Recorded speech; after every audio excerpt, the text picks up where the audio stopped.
کل ایک سوال تھا، شہیدہ خان جو ہے، جب ہم دیوبندی علماء حضرات یا حنفی علماء حضرات کے پیچھے پڑھتے ہیں وہ تو سلام پھیر کے سجا اب نام نہیں کسی کو کوڈ نہیں کریں گے یہاں پروگرام میں، ویسے ہی آپ کہہ دیں کہ بعض لوگ ایسے کرتے ہیں بعض ایسے کرتے ہیں، نام نہ لیا کریں، سارے ہمارے بھائی ہیں، بس مسئلہ پہ جی ایک طریقہ بتا دیں کہ کیا ہے، اگر وہ ایسا کرتے ہیں تو وہ کیا ان کے ساتھ سلام پھیر کے نماز ادا کرنی چاہیے یا نہیں؟ آپ کے جو منہ سے نکلا نا کہ وہ 2 سلام پھیر کر سجدہ ایک سلام پھیرتے،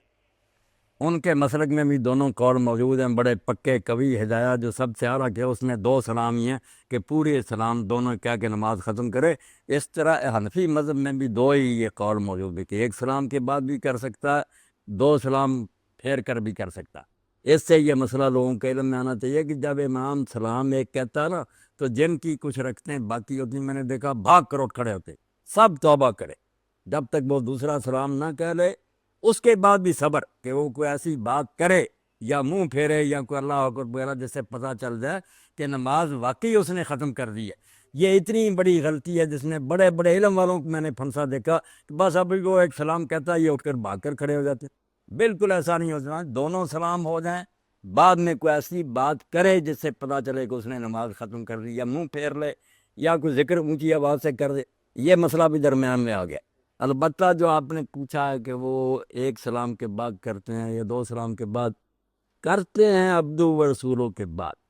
یہ بات غلط ہے، یہ ان کے مسلک کے مطابق ہی کوئی درست بات نہیں، مشہور ہو گئی اور یہ چل پڑی، یہ تو غلط ہو گیا کہ نماز میں ایک غلطی تو پہلے ہوئی تھی، یہ جان بوجھ کے نماز کا حلیہ بگاڑ دیا کہ ابھی نماز رہتی ہے درود شریف دعا اور یہ درمیان میں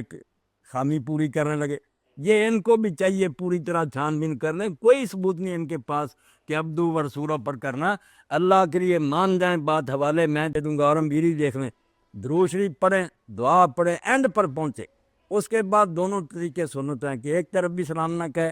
اللہ اکبر کہہ کے سجدے کو چلا جائے، 2 سجدے کر کے اٹھ کر سلام کہہ دے، یہ بھی مسنون طریقہ،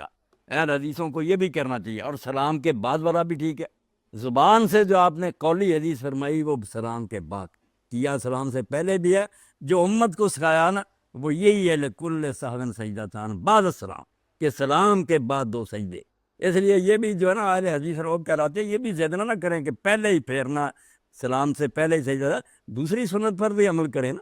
اس لیے 1 سلام کے بعد یا 2 سلام کے بعد بھی کریں، مگر کرنا حکیم صاحب آخر پر بالکل جب نماز مکمل ہو جائے پھر سجدہ کر لیں، سلام سے پہلے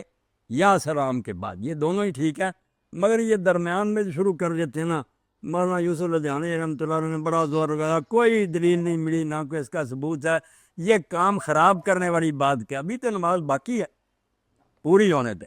السلام علیکم، مگر کر لیا کریں ان کے ساتھ، اگر نماز پڑھتے ہیں تو کوئی۔ السلام علیکم، السلام علیکم، السلام علیکم جی وعلیکم السلام ورحمۃ یہ مولانا صاحب سے یہ پوچھنا ہے کہ ہاف بازو ٹی شرٹ پہن کے نماز جائز ہے، بندہ پڑھ سکتا ہے؟ جی، آدھے بازو والی قمیض پہن کے یا شرٹ پہن کے بھائی کہتے ہیں کہ میں نماز پڑھتا ہوں، تو کیا میری نماز ہو جاتی ہے؟ بالکل ٹھیک، آدھے بازو والی ہو یا بنیان ہو کوئی بات نہیں، ہاں اگر پورے بازو والی اور آپ نے اس کو اس طرح کیا تشمیل القمہ، یہ نہیں تھی، کپڑا جتنا بنا ہوا نا سارا کھلا ہونا چاہیے، پھر کوئی بات نہیں، اگر بنا ہی ہے نا آدھا ہے آپ کا وہ تو جائز، کوئی بات نہیں، مرد کے لیے ناف سے گھٹنوں تک جو ہے نا یہ چھپانا فرض۔ مطلب آج کل تو نوجوان نسل سلیو لیس شرٹ پہنتی ہے کہ چلو بالکل ان کی نماز طرح کی نماز درست ہے، پوری بازو نہیں ہوتے۔ ہاں نہیں بازو کوئی پرواہ نہیں، نماز پڑھے، نماز ٹھیک، بہت اعلیٰ، نوجوان خوش ہو کر پڑھے، کوئی فکر مند ہونے کی ضرورت نہیں۔ نوجوانوں کا زمانہ، ہمارا مسئلہ ننگے سر والا ان کے لیے بہت اچھا، یہ بیچارے کیوں ٹوپیاں لیتے پھرے، جب وہ ننگے سر پھرنے کو سمجھتے جینت ہے، ہم خوبصورت اچھے ہیں، وہ تو شادی کے موقع پر ہی کہتے ہیں کیا ہمیں پگڑیاں پہنا رہا ہے،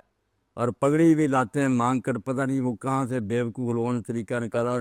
ایک وردی ہے جو لاتے ہیں، میں حیران ہوتا ہوں کہ اچھے بھلے بچے کو بیروپیہ بنا دیا انہوں نے، کیا ضرورت تھی اس پگڑی کی، سب لوگوں کو وہ اتار کر پھینک دینی چاہیے، بچے اسی کو کہتے ہیں کہ لے جاؤ یہ۔ تو مولانا ایک روایت کا حوالہ دیا ہے بھائی نے، تو آپ سے پوچھا ہے کہ یہ واقعہ آپ کی نظر سے بھی یہ واقعہ یا روایت گزری ہے؟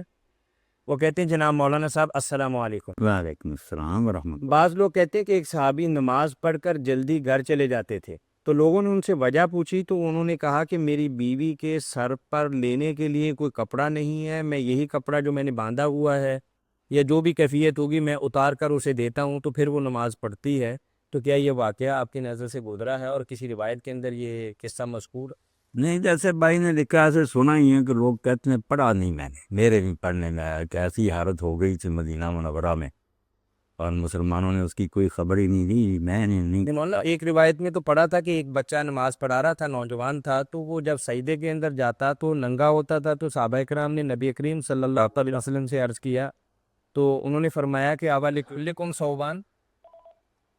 نہیں، آپ نے بھی کئی واقعے گرم کر دیے، ایسا نہیں کال لے لیتے ہیں۔ الگ بات۔ اچھا جی، وہ کیا واقعہ؟ وہ واقعہ جو ہے نا مدینے کا نہیں، نہ حضور سے یہ بات کہی نہ آپ نے اس موقع پر یہ حدیث فرمائی۔ یہ جو ہے نا کہ کیا تم میں سارے کے پاس دو کپڑے ہیں، یہ تو الگ بات ہے کہ آپ سے لوگوں نے پوچھا کہ ایک کپڑے میں نماز جائز ہے تو آپ نے فرمایا کہ ہر ایک کے پاس دو کپڑے ہیں۔ جب نہیں ہیں تو اگر میں یہ کہوں کہ ایک کپڑے میں نماز نہیں تو جو بیچارے مجبوری سے پڑھیں گے وہ سوچتے ہی رہیں گے نا کہ ہماری نماز کم ہے۔ اس لیے میں نے ہر ایک کے لیے، امیر ہو یا غریب جو حد مقرر کی، وہ ایک کپڑا پہن کر امیر بھی پڑھے غریب بھی پڑھے نماز بالکل ٹھیک۔ کسی کو مراد احمد ہے؟ کسی کو یہ احساس ہی نہ حضور نے ہونا اگر دو کر دوں تو پھر جو بیچارہ ایک نے پڑھے گا وہ احساس کمتری میں مبتلا ہوگا نا کہ میری نماز صرف جائز ہے ہر یار گھٹیا۔ فرمایا نہیں، میں نے وہ حد مقرر کی ہے سب کے لیے جس میں کسی کو یہ خیال ہی نہ آئے کہ میرا معاملہ ادنا ہے، ایک کپڑا۔ اس لیے حضرت سے جابر رضی اللہ تعالیٰ عنہ، حضرت ابو ہریرہ رضی اللہ عنہ، صحیح حدیث ہے، کہتے کپڑے نہیں تھے، کپڑے پڑے تھے پاس۔ صحیح بخاری میں سیاب و موضوع مشرف، کپڑے تپائی پر پڑے تھے اور وہ ایک ہی چادر میں نماز پڑھ رہے تھے۔ تو بعد میں کسی نے کہا کہ آپ حضرت ایک ہی چادر میں نماز پڑھ رہے ہیں، کپڑے پڑھیں؟ تو فرمایا لے یرانی احمق مصرف، میں اسی لیے یہ کام جان بوجھ کر رہا ہوں کہ تیرے جیسے احمق اور دین سے بے خبر دیکھیں اور پتہ چلے کہ قیامت تک مسئلہ یہی ہے کہ مرد صرف ایک چادر میں نماز پڑھ سکتا ہے، ناف سے گھٹنوں تک ڈھکا ہوا۔ ابو ہریرہ رضی اللہ عنہ سے لوگوں نے پوچھا موطا امام مالک میں کہ ایک کپڑے میں نماز، انہوں نے کہا ابو ہریرہ کو جانتے ہو؟ کہا ہاں جانتا ہوں، آتی ہیں اللہ کے رسول کے ساتھ۔ فرمایا میں کئی مرتبہ ایک چادر میں نماز پڑھتا ہوں حالانکہ میرے کپڑے پاس پڑے ہوتے ہیں۔ تو دین بھائی ایک ہی ہے قیامت تک کہ مرد کو اجازت ہے ناف سے گھٹنوں تک۔ اب وہ سرندی صاحب بھی یہاں سے گئے، کہنے لگے میرا ایک مسئلہ رہ گیا کہ اگر میں سب کچھ اتار کر ایک ہی چادر میں نماز پڑھوں اور بڑا سکون آئے اور لذت آئے تو کیا ہے؟ میں نے فرمایا بالکل اعلیٰ، پڑھے کتنی مرتبہ میں پڑھتا ہوں، صرف ایک ہی ٹائم میں ہوتا ہے کوئی نہیں۔ گرمیوں میں بجائے کہ بجلی بند ہے آپ پریشان ہو، اتار کر پھینکے، آرام سے ہوا لگے اور نماز پڑھیں۔ مرد کے لیے ناف سے گھٹنوں تک بس، اور کوئی لباس نہیں۔ عورت کے لیے ٹھیک کہ منہ اور ہاتھ کے سوا باقی سارا اپنا بدن چھپائے۔ جی، تو وہ صحابی جو تھا بچہ وہ مدینہ کا نہیں تھا، وہ تو باہر کے لوگ تھے۔ وہ کہتا ہے کہ لوگ جب جاتے تھے کافرے تو ہمارے ڈیرے پر رکتے تھے، تو میرے والد پوچھتے تھے کہ وہ مکہ میں جو اللہ کا نبی، مدینہ میں جو اس نے اعلان کیا کوئی سناؤ بات، تو وہ سناتے، اور جو صورتیں نہیں سن کر آتے وہ بھی سناتے۔ میں یاد کرتا گیا، اللہ نے مجھے ذہان دی تھی، میں وہ سب کہتا گیا۔ السلام علیکم۔ چنانچہ جب میرے والد بھی بعد میں مدینہ گئے، مسلمان ہو کر آئے، تو انہوں نے کہا بھائی اللہ کے رسول نے فرمایا کہ امامت وہ کرائے جس کو قرآن زیادہ یاد ہو۔ اب وہ تازہ مسلمانوں کو یاد نہیں تھا، میرا پتہ چلا میں نے کئی سور سے سنا لی۔ تو پھر میں 5-6 سال کا تھا کہ مجھ کو امامت کے لیے منتخب کیا، مگر غریبی یہ تھی کہ صرف ایک میرے پاس کپڑا تھا جو میرے گلے میں ہوتا تھا، میں جب سجدے میں جاتا تو پیچھے سے ننگا ہو جاتا۔ تو ایک دن ایک عورت نے دیکھ کرنا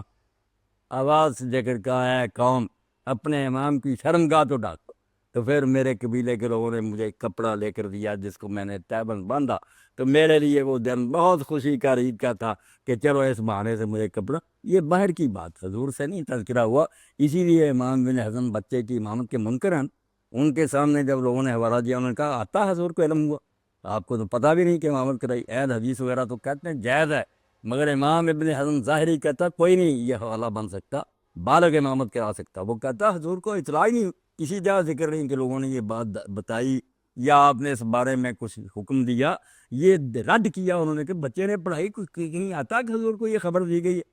ہاں مسئلے کئی ہیں آگے سے آگے، درمیان میں آ جاتی بات۔ تو وہ باہر کا تھا، مدینہ کا نہیں تھا۔